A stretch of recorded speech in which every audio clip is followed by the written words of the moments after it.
This is Dave Moss of the Unfunded List, and I'm pleased to bring you the Open Door Philanthropy podcast. I hope you enjoy it. I was so excited to do this next interview that I flew across the entire country to do it. I had never been to Los Angeles before and made very good use of my time there, but interviewing the Roddenberrys was at the top of my to-do list for the trip. Rod Roddenberry is the executive producer of the CBS hit Star Trek Discovery, and his father Gene created the entire Star Trek franchise, one of the most successful and far-reaching entertainment franchises in history. It's also one of the most forward-thinking franchises. Most science fiction is about horrible monsters and disasters befalling us. Star Trek has its share of monsters and disasters, but is about so much more. It's about our potential. A progressive show from the beginning, Star Trek broadcast the first interracial kiss seen on television, and Rod's dad once famously refused sponsorship from a cigarette company that wanted Kirk to smoke on the bridge of the Enterprise. There are parallels between science fiction and philanthropy. Older organizations tend to give like classic science fiction movies. They give in response to disasters, they give in response to disease, and they give in response to good fundraising appeals. I personally look forward to a next generation of philanthropists and organizations who are more forward-thinking with their approaches. Heidi and Rod Roddenberry are such philanthropists, and they invited me to their extremely cool Los Angeles studio/foundation, along with their very talented CEO, Leora Ip, to chat philanthropy. Most of their giving happens through the Roddenberry Foundation. This was a long chat, folks, so we've broken it down into 2 episodes. And we're just going to dive right into Rod telling us a little bit about his childhood.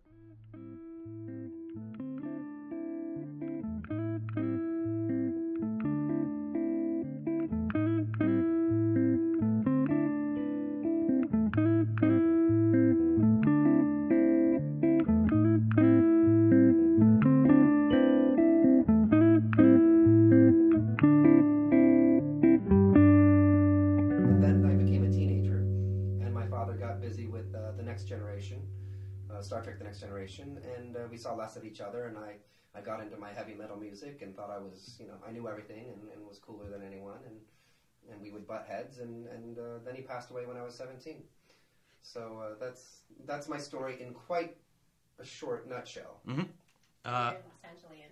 Oh, yes, it was all in Los Angeles. So you've been in Los Angeles your entire life? Well, I went to college in Massachusetts. I lived in Toronto to work on a TV show. Spent a summer in the Florida Keys. But yes. Many decades. Yes. Here in Los Angeles. You like it here? You've stayed, so. No, I'm one of the negative ones. It's not that I hate LA itself. I just arrived here yesterday for the first time ever. And what do you think? It's bigger than other cities I've been to. I grew up in Maine, and this is like the anti-Maine. I think everything's different here. Got it. Yes. Yeah. Traffic here is what kills me. Yeah, this is not a concept I'm familiar with in Maine. Yeah, it's no longer predictable here.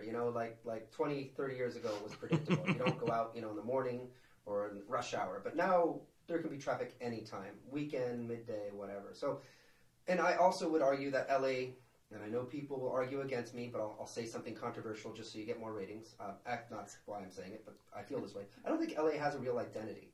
Like, maybe I'm too close to it, but San Francisco, I feel, has an identity. New York has other big cities seem to have more of an identity. Even Miami seems to have an identity. LA feels so spread out, like it doesn't know what it is.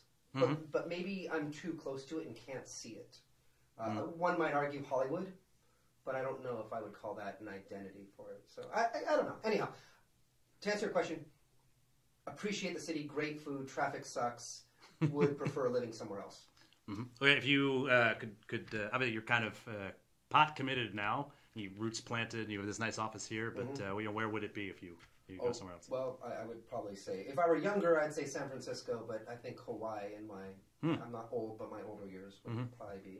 Yeah, you do have time, maybe someday. Yes, maybe someday. So growing up, did you volunteer? Did you do any giving of any sort involved in any sort of good causes? I'd love to lie to you and say how great of a person I was.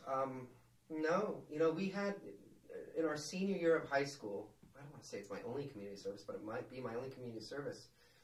My senior year of high school, we were required to do, I can't remember, 30 hours of community service or something like that. Yeah, they called it Focus Day. Well, yeah, whatever it was. We were given 3 options for for things we could volunteer for. I didn't want to volunteer for any of them. What were your 3 options? I remember I chose. So it was so my there was the we could volunteer for the city of Waterville, doing park cleanup. I don't remember what the other one was, but I chose. There was a community college called Thomas College. We could help them out. My parents were professors at Colby College, which is the much fancier college in Waterville. Right. Thomas is the kids that go there. It's a great school. In particular, I believe they have a 100% employment rate for their graduates, Right. which is great for a local community college. And I was aware of my own privilege, I think, and particularly, I have some privilege from my family is somewhat wealthy, but I also have a lot of privilege from Colby. They offer a lot of stuff to not just to their faculty and the people who work there, but the children of their faculty. Later, they paid for me to go to Dickinson College. Oh, wow. Which is not inexpensive. That's awesome. And it seemed that Thomas College was the right place for me to go to interview. And I remember when we got there, no one had really told Thomas. They didn't have a very good. They didn't know what they wanted us to do, so we moved a cord of wood about 20 feet. I don't understand what that. You were from Los Angeles. A cord of wood. I have no idea what you just said. In order to survive the winter, we burn wood Got it. to stay warm.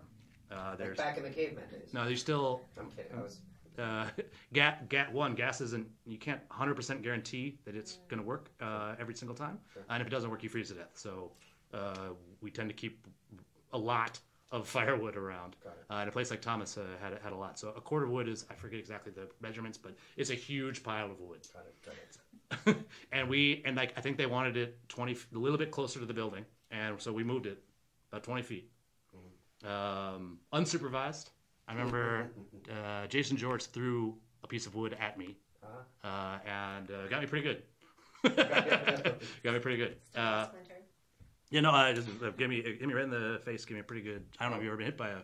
No. It sounds like a good friend. Well, and I could think things like that. I think the lesson here, forced volunteering, Right. especially for folks in that age group, probably not the best way to engender a lifelong. A life of service, right? Yeah. Do you remember the first time that you gave anything? And I'll be pretty broad with this, right? It can be a lot of folks that I've asked this question to, it's been a Christmas gift. But the first time that you've given something to somebody else because you wanted to. Oh man, that make me sound like such a horrible person. I can't. Remember. I don't want to paint myself as someone who was terrible and never gave anything. I can't remember the first time I gave. Perhaps a birthday gift? Sure.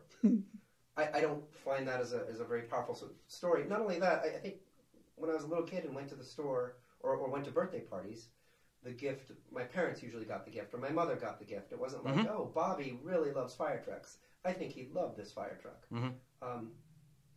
Yeah, wow. I don't know I don't know how to answer that. Yeah, I didn't think it would be that tough. This is a hard. I ask everybody this question, and everybody has a hard time with it. If they're honest. Right. Yeah. And actually, some people do they think they take it as an opportunity to tell a story that makes them look very good. And I usually interrupt them and be like, no, please tell me the real story of the first time. It's almost. I mean, for some folks, they volunteer. They decide they chose to go volunteer somewhere, honestly, lots of times I saved my allowance to buy a Christmas gift for my parents. I mean, I'll tell you the thing for me. I saved up some money and I bought a Hanukkah gift for my mother. Wow. Which I bought her dangly sterling silver earrings, which was, I don't know, a nice thought. I think I was just like, I'll get her some jewelry, right? It didn't occur to me to think like what kind of jewelry she likes to wear. I've gotten better at identifying her style, but I'm pretty sure she never, not even to humor me, wore those earrings. Wow. It's the thought that counts in theory. I found old cards that I wrote to my mom and dad, like on their birthday and stuff. So I think that's as good as I can make myself seem, I think. That's fine. So shortly after your forced volunteer experience, you went to Hampshire College. I did. In New England. Not that far from. So I went to boarding school, not that far away, and I'll say it's only about 4 hours from where I grew up in Maine. Got it. Where exactly in Massachusetts is Hampshire? Amherst. Yeah, sure thing. So I also lived in Putney, Vermont, for a year, which is probably about half an hour north. Oh, I don't. Completely. On like I-91 or I whatever. knew Boston and I knew Connecticut because of Hartford, and that's. I mean, And I knew Gloucester because I scooped. If you got lost, there. oh, okay. Yeah. Yeah. Well, there's this place where if you want to go to Maine, you need to make a turn off of 95, and if you don't, you end up in Gloucester. Oh, I didn't know. And so I've ended up in Gloucester like 2 or 3 times. It's very nice. It's the only time I've ever been to. Like, you're zoned down on the highway, and eventually you just, I'm in Gloucester. I forgot to make that turn. Why did you go to Hampshire College? So I wasn't really the best student. I didn't do well in the traditional structured environment. I was, at a young age, I was more interested in social life and whatever, cars and girls and all that stuff. It wasn't until my junior and senior year that I started to buckle down, as my father might say. It was also when my father passed away, but I started to see a little bit of the value in, I'll use the word education, I guess, but in getting some sort of education. Mm-hmm. I was also inspired by a astrophysicist by the name of Sally Baliunas. She ran what's called the HK project at the Mount Wilson Observatory.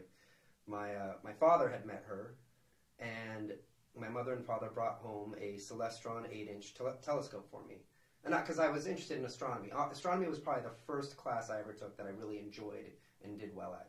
And it's the 101 style, but it was so neat to hear that it takes 109 Earths to go across the diameter of the sun, and these sorts of like broad facts that blew my mind.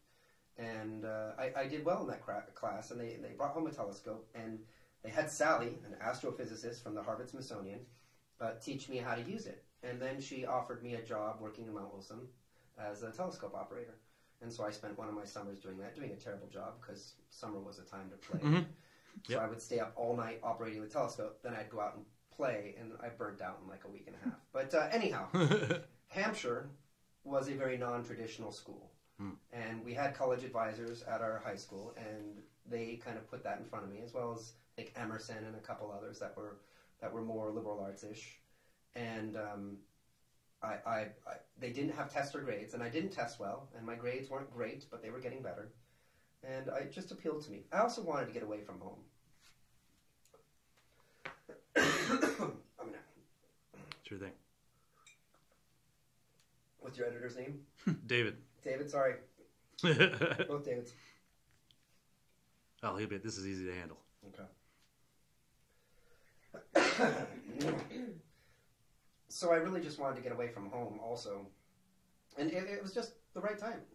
High school was ending. My father had passed. I was trying to figure out who the fuck I was. Can we swear? Yeah, please. Okay. Trying to find out who the fuck I was, which I'm still allow trying to you figure your that out. full range of communication here. I don't think a lot of children listen to my philanthropy podcast. And yeah, so I went there for that reason, essentially. Did your folks have a problem with you going that far away? I was not allowed to even consider schools outside of New England. But part of that's because my parents are New England elitists. Oh, right, okay. And I broke the rule. I went to school in Pennsylvania, which was as far away as I was allowed, more or less. Well, some distance. It's good pretty at far that away. age to have some Pretty far distance, away. in my opinion. It's as far away from home as I'd ever been at the time. Yeah. Well, no, I mean, my mother wanted me to go to like UCLA. I don't know. I'm pretty sure I couldn't have gotten into UCLA, but with her losing her husband and all that, I'm sure she wanted me somewhere close. But I was very selfish and wanted to do my own thing. Mm-hmm. When I mentioned that my father is a U.S. history professor, and when I was asking him about, in particular, he studies the 20th century cultural phenomenons and communities and things of that nature, and I was asking him about television around the time that Star Trek originally came out. And one of the things that he was interested to talk to me about was Norman Lear, because he had been recently honored at the Kennedy Center. And I think probably the only person comparable to your father in terms of output, and especially at that time as a TV producer. Even lay people who don't know that much about philanthropy know that Norman Lear was quite philanthropic and can probably tell you the nature of what he supports. And he's still doing so. I mean, I think he said he wouldn't have gone to the Kennedy Center honors if Trump had attended. Which makes absolute. I wouldn't have expected anything else from him. Yeah. I did early in my career. I worked for a consultant who had People for the American Way as a client, so I'm pretty familiar with what they do. But the point I'm trying to make is, while even regular folks will know about his philanthropy, I don't I myself know a lot about the history of philanthropy. I don't know that much about your father's giving or his. I mean, I can surmise what his beliefs were from what he produced, but I don't have other evidence that I could find out. Was he philanthropic at all? You know, I can't say for certain. I can say for certain that the question is I don't know. I don't remember my parents. They were philanthropic in the sense that if there was something that appealed to them, my mother loved animals. So she always wanted to start a large cat sanctuary. And Tippi Hedren, I think, is a lady who did that as well. And but my mother was kind of the crazy cat lady in a way. And when I say crazy cat lady, we're talking Siamese to tigers and all that. I mean, we had... Did you own a tiger? We did not own a tiger. I'm just saying my mother had the same passion. I think if she's... There's a story. Here's a fun story. Great. And it's been a while. When my mother was pregnant, someone owned a large cat. And I'm not going to say jaguar, cougar, but it wasn't a Siamese cat. It was a large cat. An atypical cat. And it was in Beverly Hills where we lived. And apparently we were coming home from dinner. My mother was pregnant. Somehow, someone else tells the story better. The cat had gotten out, and my mother went out looking for it. Pregnant with me. Really? I don't think she ever found it, but I mean, so my mother loved cats. And I would say crazy cat lady in a passionate sort of way. And she supported that animal rights. There was an animal rights vegan dinner that she supported too.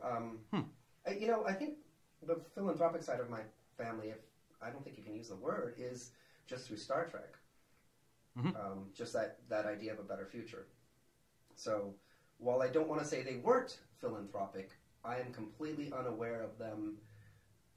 There was never a foundation, a Roddenberry Foundation, before now, or before recently. And if there were things they were passionate about, they supported it. My father was a member of the police marching band committee, because he had been an officer. I learned that. So I know they supported that. They supported things that they kind of knew and liked. But But the cats are also part of the story about how the foundation started. Sure. Which is kind of an interesting... So my mother wanted to start something called the Gene Roddenberry Animal Sanctuary, GRASS. And it was for large cats. And this is after Jane had passed away. This after, yes. Sure. Yes. And she wanted to have a farm with lions and tigers and... Not bears, but oh my. In LA. In LA. And the logistics and the reality of it just weren't possible. You can't just feed them a bowl of tiger chow. They have to have meat, and sometimes it's horses. It has to be large. Probably a large amount of... This is a big animal. And she loved all animals, so she didn't want to, kill horses to feed tigers. And it was just sort of this internal, ongoing joke in our family. That, she will do the Gene Roddenberry Animal Sanctuary. I will do the Gene Roddenberry Chicken Sanctuary, and I will throw chickens over to the tigers. Every time I'm there. That's not a funny joke, but that's my... Am I allowed to ask a question? Oh, yeah, please. You can, if you want to, go ahead. Well, I'm just curious, what do you think your dad would think about what we're doing at the foundation now? Oh, I think he'd be blown away. This is, in fact, you're very good at this. Did I jump in? This is actually literally the next question that I have. My bad. I phrased it a little bit. No, it's fine. We got great transition. So is the foundation still supporting cats or animals or... Not specifically animals, but I think... Wild Aid. That's not the core. Yeah, it's not the core. We support a broad number of things, and when you talk to our lovely president and my wonderful wife, Heidi, she can get into that, and Leor can get into more of that. Mm-hmm. But, no, in terms of my father... I wonder if my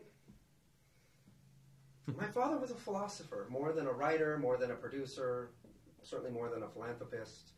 And that's what he really loved doing, ideas and talking about people and whether it's politics, drugs, sex, war.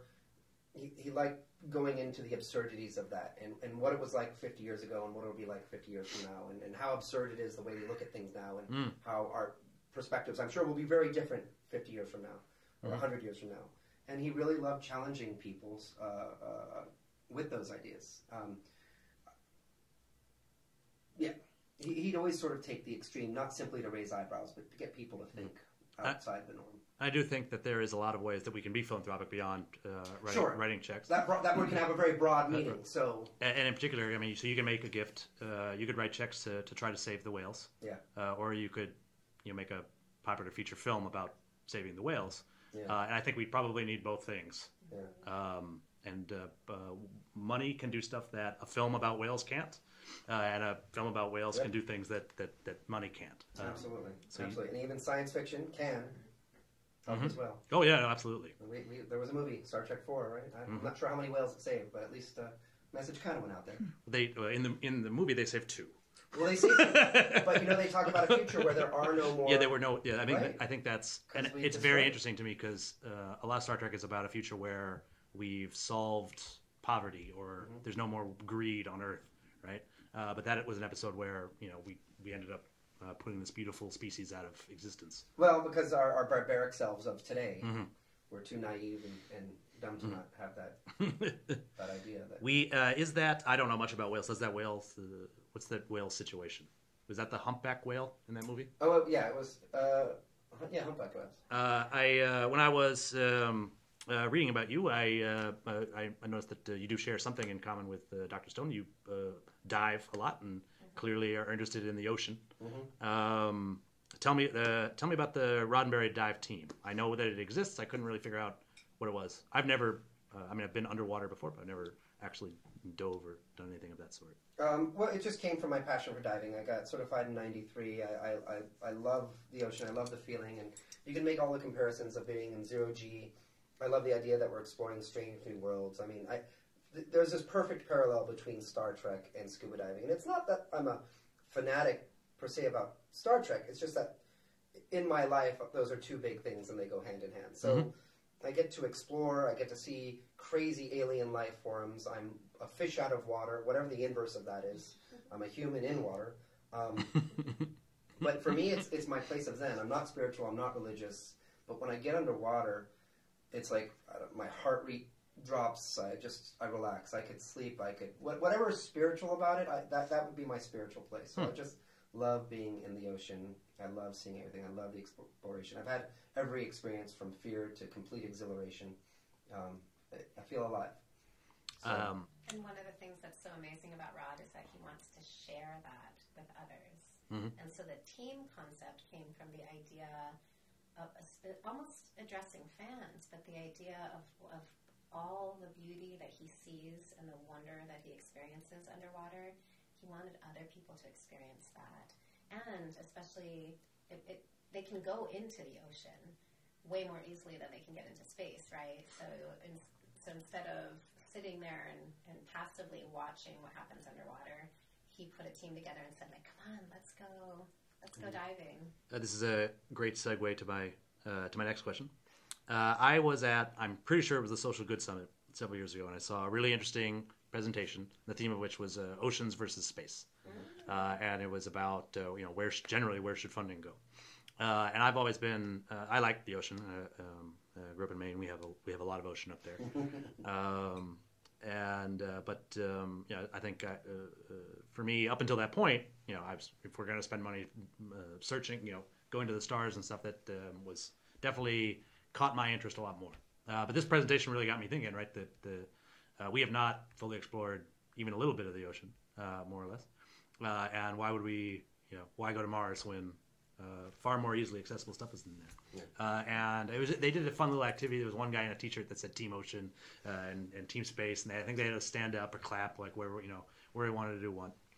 So you mentioned you clearly like the ocean, but you also mentioned you really like astronomy class. What's the just the simple answer? Oceans or space? I mean, simple answer is oceans, and I don't want to get all preachy. I mean, we need it more right now, and space will be there.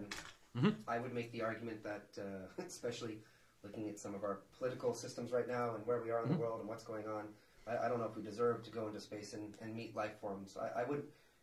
People say, why haven't we met life? Well, I think they're keeping their distance. I think they're definitely staying away from us, and I think that's a good thing. What's appealing about us?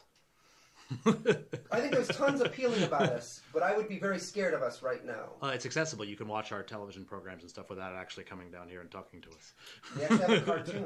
Roddenberry Entertainment has a cartoon called Roddenberry, where 2 aliens get our radio waves and they just geek out on our pop culture. Yeah, I think the several things we've done as humans, Shakespeare, Star Trek, lots of stuff, would probably be of great interest to the planet. And in particular, there's a really cool episode. I think it's of Enterprise, where one of the first races they meet, these are really, really smart people, right? And the guy meets them, and overnight he reads all the Shakespeare, and he wants to talk, like all of it, the entire catalog, and he wants to talk about it with the captain and the very next day, which is very interesting to me. There does seem to be a lot of the Shakespeare Star Trek connection, which is actually not a question I've written down, but I don't have any. You don't have any thoughts on that? No, and for any listeners, I'm the son of Gene Roddenberry, and I was born in '74. Star Trek came out in '66, and I wasn't really around for any of its creation. And my involvement was a PA production assistant on The Next Generation when I was 13, and little run-ins here and there. How did you get that job? Oh. I knew a guy. You knew someone? I knew a guy at the top. That's how it works in this town. That's how I understand. Sadly, often that's how it works, and that's one of the issues I think I have with Hollywood. There's tremendous talent outside of Hollywood. There's probably a lot of people that wanted that job. Well, there are a lot of people who wanted that job, and I certainly didn't want it as a 13-year-old during the summer. But there's just a lot of talent out there who they don't have a famous last name, they don't know someone, they don't live in L.A., the good news is that the fact, whether it's YouTube or Hulu, whatever, people can create their own content these days, and it's getting better and better and better.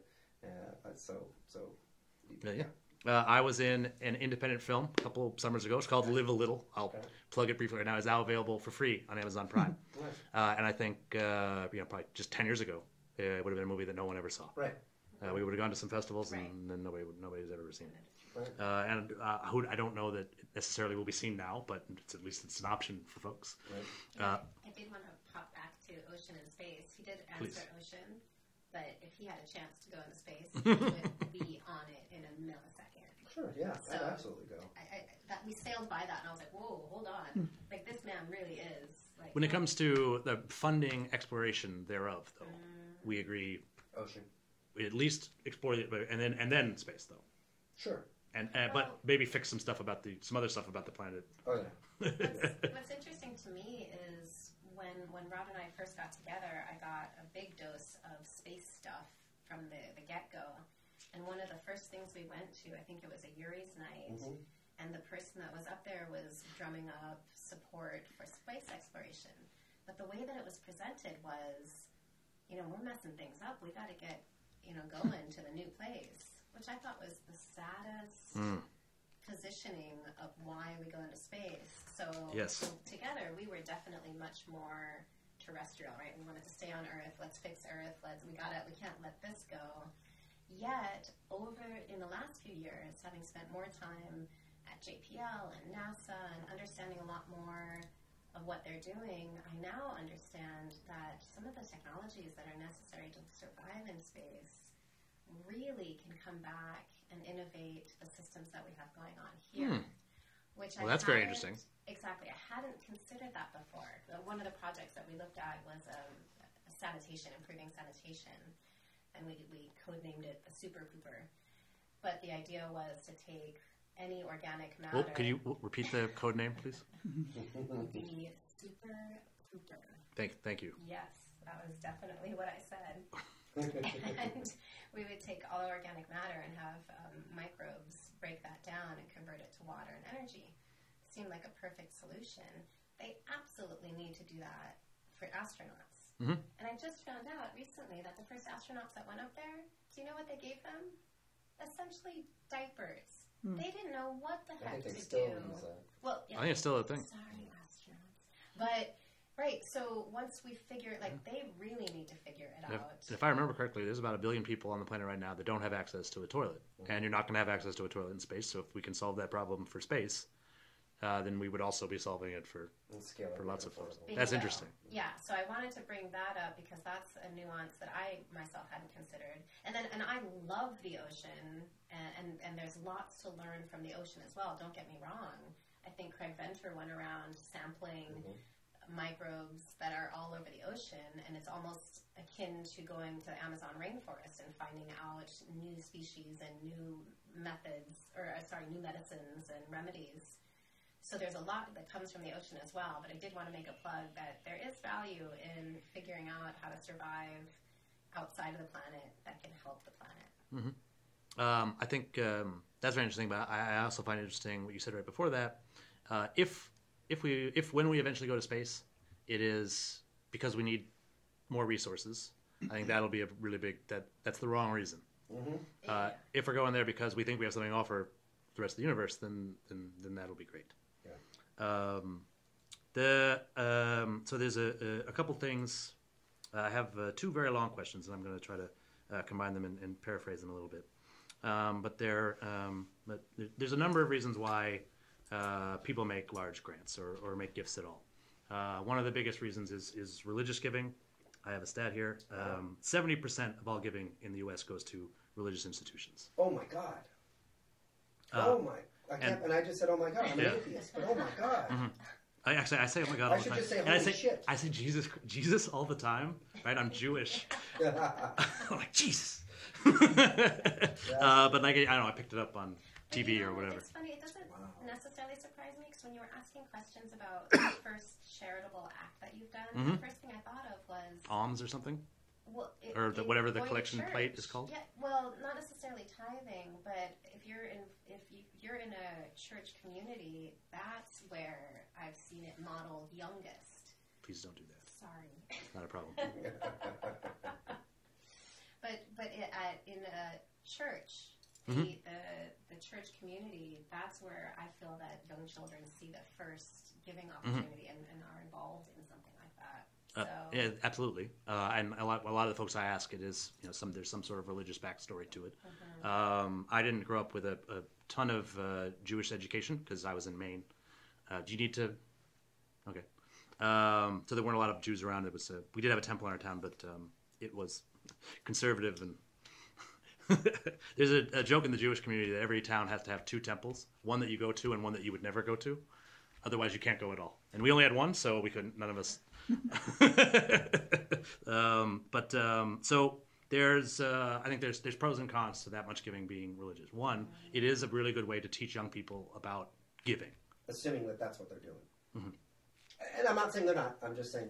It's not the best way, but it's not the best possible way. I think it's the best current way that we teach young people about giving back and these sorts of things. We do a really good job of getting them all of the different faiths, give them in there young. In the Jewish community, at your bar mitzvah, you're almost always encouraged to raise some money and again give a gift. I got some bar mitzvah money, and I was encouraged to be quite generous with it, which was the beginning of my. I like to joke I'm the original millennial philanthropist because I made a 5-figure gift in 1994, and if Mark Zuckerberg can prove that he can beat that, then I'll give it to him. But yeah, we are. I got started very early with this stuff. So one of the things that concerns me about philanthropy, and I want to hear you. I'd like to hear both Heidi and Rod talk about this, and Lior as well, if you want to jump in. Well, I think 100 years ago, pretty much all giving was entirely religious. We've I think now there's some secular giving. There is one of the newest trends that concerns me the most is corporate giving. Concerns you? Yeah, quite a bit. One, it has an outsized reputation. A lot of the folks that send proposals to me at the Unfunded List have applied for money or are trying to partner with some sort of corporate entity. And one of the things I notice consistently is that they really do not understand that more or less corporations don't really do philanthropy. It's basically the opposite of what a corporation is set up to do. Right? They're to make money, not give money away. When they give money away, it is in service of their bottom line. Mm-hmm. One of my least favorite phrases is double bottom line. It's not possible. That's not what bottom means. Mm-hmm. If there's a line below it, that's the bottom line. And I think there are lots of ways this can be very good. Right? If the cause can help sell that product. Right? But there are causes out there that can't help sell any products. Right. And that there might be some corporations out there that need to be shut down and philanthropy might need to play a role in that. And and I think religious philanthropy is unlikely to do that kind of activism. I think the only thing less likely to do anti-corporate activism is corporations themselves. And you know, I worry about a world where, right, if let's say religion falls by the wayside over the next 2 centuries, and the corporations pick up all of philanthropy, and they're the ones who decide because they don't necessarily give to these things, but where they're very powerful, they can raise the awareness of certain causes. Just to have some quick numbers, foundations give about 60 billion every year, corporations 15 billion, individuals like 370 billion. Really? Yeah. Wow. It's and hardly anybody. I like to tell everybody that. I don't want to assume they know it, because almost every time I tell people that, they're really surprised to hear those figures. Particular fundraisers, they just don't know where these piles of money are. Individuals by far is your best source of income. They're the easiest people to raise money from. If you lose one individual, it's easy to find another one, right? Whereas, right, for certain folks in certain issue areas, there's only like 2 or 3 foundations that are going to fund that. And if you upset the wrong people there, then that's it. That's the end of you and the good work that you're doing on your cause. And with corporate philanthropy, you could possibly upset an individual or whatever, but you could also just become, right, you're not helping them sell their product anymore. They're going to stop. Because right now, for a lot of them, it's easier. So when Star Trek first went on the air, it was right. There was no Netflix. There was no other things like that. It had to be supported by advertising from large companies, Procter and Gamble. Right, Cigarettes and booze. Yeah, because back then you could go out. If a representative from Procter and Gamble could come out and say, "Hello, I'm a corporate man, and these are our products that we sell, and you trust me because we are a well-known company, and you should buy my products." And those commercials worked. You obviously can't do something like that, so they've all had to get a lot cleverer. And somewhere along the line, they found out that you can basically use your advertising dollars to get far cheaper advertising by supporting certain causes. When there's synergy. And some of it's good. It could end up being good. But I think one of the questions I ask myself when I'm doing due diligence on a new nonprofit, and this is, I'm not just saying this because of where I am. This really is a question I ask myself. I call it the Star Trek question, and I say, is this a nonprofit that's ameliorating? That's my diplomatic term for Band-Aid solutions, or is this a nonprofit that will help us get to the first episode of Star Trek? Right. And I don't encounter a lot that are Star Trek nonprofits, because that's, it's a little pie in the sky, which makes it hard to get funding for. But for me, that's what I'm interested in. And another way to phrase that is like, are they solving problems? Right. That's what I really, really look for. Well, if you want, just quickly would love to get into a little bit of the background of Foundation, and then actually hand it over to the people next to me who can speak much more. Although before, there's a really cool story about your dad. Speaking of advertising, they really didn't they want Kirk to be smoking? Yeah, they wanted cigarettes on the Enterprise, and my father said no. That's an absurd thing. No one will be smoking in the. They obviously won't be smoking, and that was the reason why. Because he smoked, and he knew how bad it was for him, and how stupid it was, and how we as human beings just won't need to have that sort of fake need for that crutch, that need for sensation in the future, because we will be better people by then, and we won't need to take the edge off of the cigarette because life will be better for all of us. Mm-hmm. So he said no to advertise, or at least no to having cigarettes on the show, which ruffled a lot of feathers. One of the things that's always interesting to me when you watch older movies and stuff is how often you see cigarettes on the screen. And now I don't think anybody's making anything where anybody's smoking. If they are, that's a bad, undesirable character. It's never like the one that you want to be, right? It never makes you look that cool. I can tell when I smoked for about 10 years, and it sure did look cool to me when I was a kid. Yeah. I think that was what do you think about that? I think my thought is, if he'd decided if Kirk was smoking cigarettes, I don't know that it would have gone as far as it did. I wonder. I have no idea. Because you're right. I mean, this was one of the things that makes it stand out from other science fiction and almost everything else is, right, that it was about a better world in the future, right? One where we don't have a crutch like cigarettes. And this is one that we actually more or less have moved past. I remember when I moved to D.C., people smoking cigarettes. We had ashtrays on the street and people smoking cigarettes everywhere, right? Even you used to be able to smoke in the bar, right? That's so weird to think about. I used to, at the airport, there would be a smoking room. And when I was a little kid, I kind of remember people smoking on airplanes, and certainly I remember there being ashtrays. That's right. Because a long time after you couldn't smoke, there were still ashtrays. That's very interesting. I'm interested to know, right, what your thoughts on the role that advertisers play, in the work you do. They've made more or less all of this possible.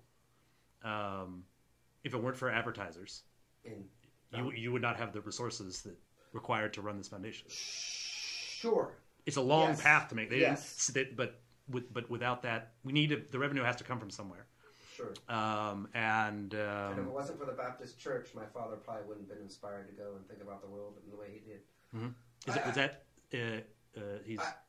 I'm exaggerating. Your point's 100% dead on, and I was going back even further, saying, what? But was he what raised? Inspired my He was dad? raised in the Baptist church. His parents were, and that was his introduction to religion. And it didn't take. From Texas, right? Yeah, there's a great interview by Terrence Sweeney and a great interview in the Humanist magazine, and it's my father who talks about his thoughts on religion, and it's actually pretty interesting. It's not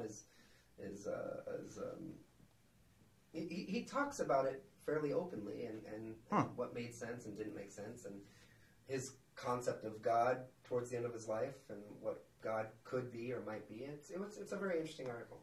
That is interesting. Yeah.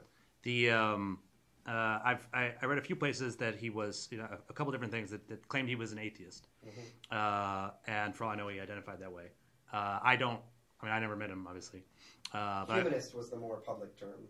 I think the person that created that show and a lot of those episodes must have had, I'm sure he didn't believe in like a God with a beard that makes commandments, but there was a lot of heavy spiritual stuff. It's interesting that you say that. So yeah, it was all. I mean, when I see it, it's about false gods. Mm-hmm. So yeah, that's one way to get at the truth, I guess. Yeah. This is very interesting. I have just a couple more questions for you. Then we go to Heidi's questions, and then finally, there are some least some interesting questions of some questions for you. Shit, you're gonna get all the good stuff. It'll be very interesting. Pardon my language. Well, So edit that one, David. Sorry. as far as I could tell, one of the larger gifts that you made originally was to support some sort of. I meant to write the name of it down, but a stem cell research facility of some sort. Yeah. We still do. Yeah. I was one. Am I correct? It was a $5 million gift. Yeah. Was this one of your first large? That was our first. I think that was our very first large one. In my entire life, I've given away about $5 million. Well, our I guess our endowment, we've kind of got that. And I'm very proud of that. I brag about it. And it is spectacular. Whatever people give it, why they give it spectacular. Why did you choose stem cell research? So there's 4 board members on the foundation. It started off as 3. It was myself, Mort Kessler, who's been sort of our accountant, business manager, and sort of a father figure to me since my father passed away, and Andy Garb, who was our estate lawyer, attorney, who also sort of became a close friend of the family. And these are 2 people that I really trusted. And when my mother passed away, they sort of let me know there was money there that something could be done with, and if not, it would have to be given all to the government. It seemed that way or something like that. Mm-hmm. Yep. I had a similar conversation with an accountant once. Did you? And so the options were thrown out, what to do with it, and foundation, which I had no idea what it meant, but I mean, it sounded most interesting. And so we decided to form a foundation. And then... what was interesting to you, the tax benefits or the... I don't think the tax benefits. I love the idea, since I'm not a Hollywood producer kind of person, or at least I don't consider myself to be. I don't create movies or anything like that. It would be neat when we found out where we could give money to have that. So going kind of the direction you're talking about, I think we're all selfish, fundamentally. Even if we're philanthropists, we do things for ourselves kind of no matter what. Even if we're giving our own money away to someone, it makes us feel good. I'm not saying that's the only reason, but I think behind everything, we do things because they feel good. And I think it felt good to think, and I don't know if it's good or power or maybe the way that I could carry on my father's vision or what I thought to be a better future. I wasn't good in Hollywood, so maybe I could do it with philanthropy. Again, I still didn't know what I was doing, but it seemed like the best option out of all of them. And moving all the way up to the foundation, moving all the way to Gladstone Institute, well, we brought Heidi on board because I don't even know where to go with this. So when I met Heidi, when I fell in love with Heidi, she wasn't really a Star Trek fan. It's not like I met her at a convention. You keep saying that. Why do you say that? Because I didn't meet you at a Star Trek convention wearing ears. You and your father, you watched it, but we didn't meet under any context of Star Trek. I mean, there was nothing about Star Trek in it. We met at college. She's lived all over the world. She's traveled the world. She's got great perspective on what it is to live in other places, and of course, what it means to be an American, which I take for granted, and was able to share sort of the beauty of this global perspective, which I think I got a little bit up through Star Trek, because Star Trek talked about a united Federation of Planets with a united Earth, and we're no longer just America, but we're sort of a global society. And she came at it from a different angle, and that resonated with me, and I loved it. And she was, we wanted her to be a part of the foundation, and so we brought her on. And she was so passionate about the foundation, and she was so passionate about giving and loving the world that we made her president, because she, in her heart, in her core, without Star Trek, has that sort of Star Trek philosophy in her. So, as I understand, women cannot be president. Well, that's right. This has been recently made clear to me. You are 100% right. Only orange-haired individuals. Fuck that. Yes. So even if we weren't allowed to swear, I would have let that one slide. So none of us knew what we were doing. Andy Garb, one of our board members, he's been working with the Gladstone Institute for years. He's been on their board. And we were all throwing out options. I was going to YouTube and the TED videos, and saying like, oh, here's this water bottle where you can just put dirty water and squirt it and it's clean. We all looked at trying to support that, but that was the beginning. We were learning. You were watching random TED videos and considering making gifts? Yes, absolutely. And we were going to panels and seminars, and we were trying to find the vertical farming. I learned about that in science fiction, and I found out people were doing it. I was like, let's do one of those. So it was everything back then. Anything cool that was long-term visionary that would make the future a better place. Mm-hmm. And it wasn't just throwing money. We did our due diligence and often found out, well, this is why we can't do it, because it's not scalable, or someone else is already doing it, or whatever the case is. Mm-hmm.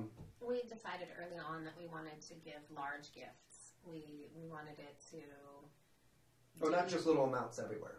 Right, and we wanted to do the most impactful change that we could to improve living, to help the world, and that would affect the most people. So we were searching around for silver bullets, for anything that would do the most good.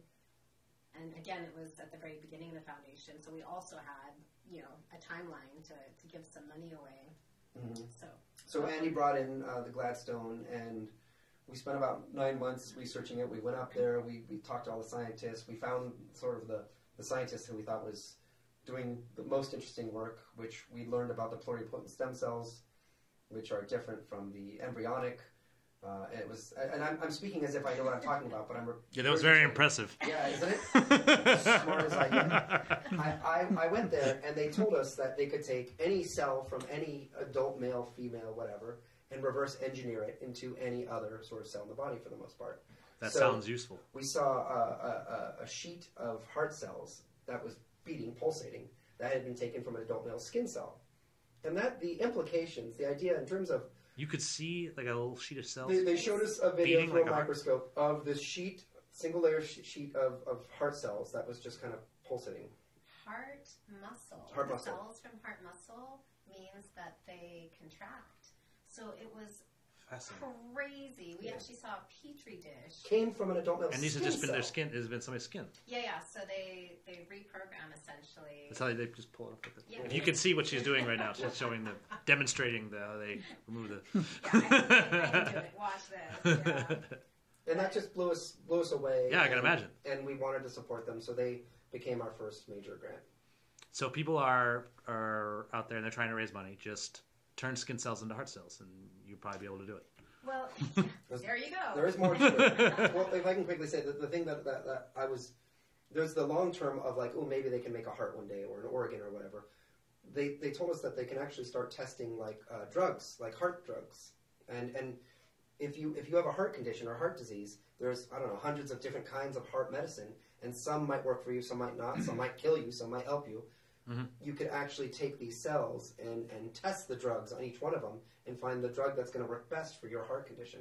And that was the more immediate thing that I thought, like within the next, hopefully, decade, they can start doing that. And so I'm sorry, go ahead. Oh, no.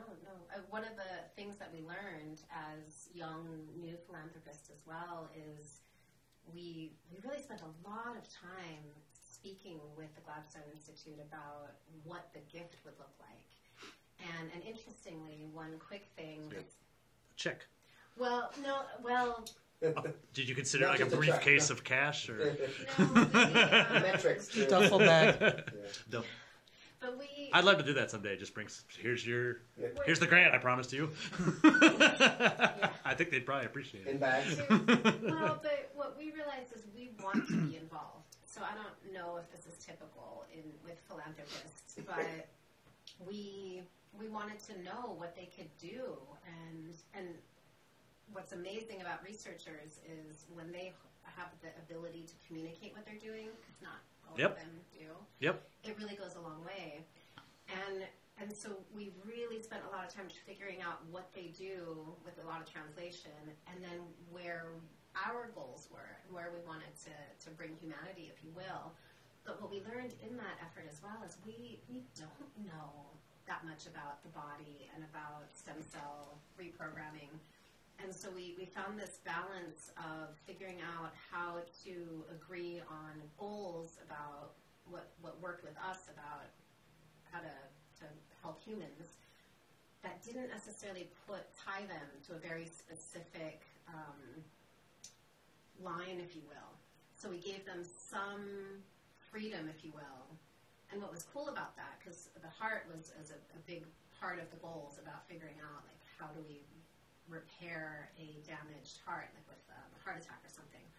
But because we didn't want to tell them how to do the science, because we don't know anything about science, so we just learned as philanthropists that you want to be careful about how you write any of your grants and what the specifics are, because if you start messing with the core expertise of the grantee, now you could potentially are taking them off course. And so what happened with us is there was research going on. I don't remember what the original goal was, but by almost accident, they figured out a way to reprogram a cell into being an insulin-producing cell.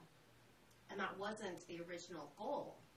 However, it has huge implications for diabetics. And so by having this sort of flexible framework about allowing them to do research while still kind of running towards goals that get to people as quickly as possible, this one all of a sudden funded this just had an offshoot now about figuring out how we can have this insulin-producing cells really get into the body and help with diabetes. So that was a really cool thing that we learned about how you can fund science and support it and have a loose enough framework to let them come up with discoveries that then can be a whole new thing. Fascinating. So that is, I have one more question for you, but I have it's actually one that I have for everybody. So I'm at the end. We'll come back and popcorn it. I'll go. I have a few questions for Heidi, and then a few questions for. I do have. They're on the. Hey, this has all been great. Hopefully this I've is enjoyed helpful. this. Hopefully this is helpful to you. It was fun. Okay. So I'm going to start for you with the same question I started for him. Where did you grow up? What was your childhood like? Oh, wow. How long is this podcast? I mean, you do not need to cover your entire childhood. They should cut out a lot of what I said. I was born in Switzerland. Oh. But I'm an American birth abroad. So when God made a reference about me being an American. So you're a natural-born citizen? What do you mean? I'm not sure. I'm definitely born in America, so it's never been something I had to think about. Yeah, no, I am born in Switzerland. Are you acte de naissance. Are you eligible to be president? I guess. I don't think so. You're definitely not because you're a woman. Right. But... Well, I took the best I could get. Was down here. Yeah, no, I think it's one of those rules where I'm not born on American soil. It's so McCain was also not born on. Oh. He was born in Panama. Maybe I can. Because he was a military, and he was. I mean, you've made a great president so far. Mm-hmm. Thank you. That's clearly not a requirement to be president of the foundation that Right. No, here we're pretty cool. So you were, so your parents were Americans and you were born in Switzerland. Correct. Yeah. What were So they? What were they doing there? Were they? It's there's lots of long stories about me, but my dad was a troubleshooter, but a good one, not the new definition of troubleshooting. He would help turn around bankrupt companies. Okay. So he was knighted in Italy, for instance, for having brought a factory onto mainframes because he was the technology team. So he's an Italian knight. Yeah, he was knighted. Well, that's there's some. that's something to say Honey's at parties. nobility. Yeah, I didn't realize. Right. So I'll try to sit up a little bit. Oh, thank you. Good job. I moved every couple of years. Our family acted like we were in the military, so I lived in different countries with different cultures. I came to America, though, when I was about 5 or 6 and grew up mostly on the West Coast, except I went to high school in Guam and met Rod. You went to high school in Guam. I did. Okay.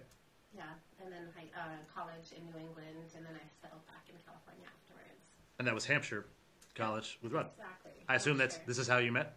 Yes, exactly. Why did you go to Hampshire? I was accustomed to pretty dramatic changes in my life, having lived all over the place. And at the time, I was living on a tropical island.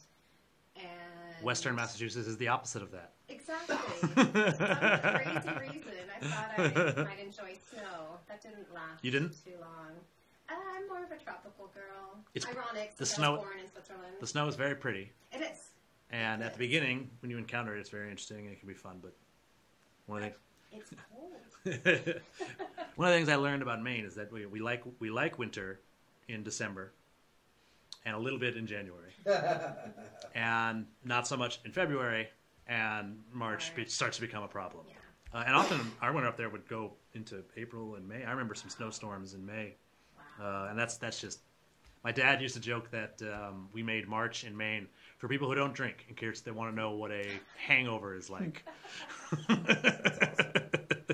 I think he probably didn't say that originally, but That's awesome. I like to give him I first heard it from him. So, do you remember how you and I met? At Nexus. Yes, specifically But where? Do you know where we were? I don't remember. We were in the elevator at the White House. Fun. But had you already spoken with the foundation? No, I don't. I knew nothing about it. I didn't know. I didn't even know that you were a member of Nexus. I was on so I am quite close with Rachel. I was in fact on the original organizing team for the very first Nexus. Co-founder of Nexus. And I even lived in Rachel's house for 3 months. So I usually would know like who was coming and stuff like that. And I had no idea that you were coming. I was working for Public Foundation at the time, and Sergio gave a talk that morning. And he got in the elevator with me, and I remember he asked, how did I do? And I said, terrible. Of course you did terrible. You always do terrible up there. He's a funny guy. We have a similar sense of humor, and I think that's what he wanted to hear. If I had said, "Oh, you did great," he wouldn't have believed me. But then, and then you said you told him that he did very good, and I said, "Hello, how are you?" And you said, "You're Heidi," and then you gave me your card, and I looked at it, and I saw the name Roddenberry, and I figured that out pretty quickly. All right. And I probably thought you were a jerk. It was horrible, and that's why I was like, "You actually did a great job." He's a good speaker, and he's very, when he's up on stage, you wouldn't be able to tell. He has a really good TED Talk that I recommend listening to called "Media is the New Currency." You wouldn't know from watching that how much stage fright he has. It's one of the things I do. I come from a theater background, and I just sort of learned from that you say the opposite of, like, you don't say good luck, you say break a leg, right? That's how we, just how I have a rapport with him. I've seen you at several Nexuses since. Was that the first one? This was a Obama White House. It should be noted. We will not be going back until there's a change in the administration. I don't think we're welcome. I'm not sure. Yeah, I didn't want to go. Yeah, most of the people wouldn't go is the reason that we're not even asking. No, I had been. My first experience with Nexus was at the UN. Okay. And so then I went to the. Sorry to miss you up there. One of the things that's become kind of I used to like Nexus because it was realistic that you could meet everybody. And now actually it's all I can do just to connect with the people that I met at previous conferences. Right. I mean, we had 900 people this year. Yeah. In just 2.5 days. That's overwhelming.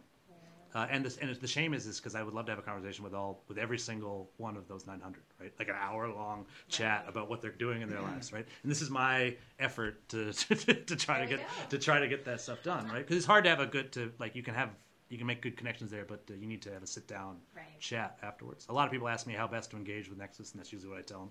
Try to have. It's not about what you say at the conference. It's get their contact information and follow up with them. This is my chance to apologize to all the people that I said I would contact and haven't. So. Thanks for listening to this episode of Open Door Philanthropy featuring Rod Roddenberry. If you're interested in learning more about the work of the Roddenberry Foundation, check out roddenberryfoundation.org. And as always, if you're looking or willing to provide helpful and candid feedback on funded grant proposals, please sign up at unfundedlist.com.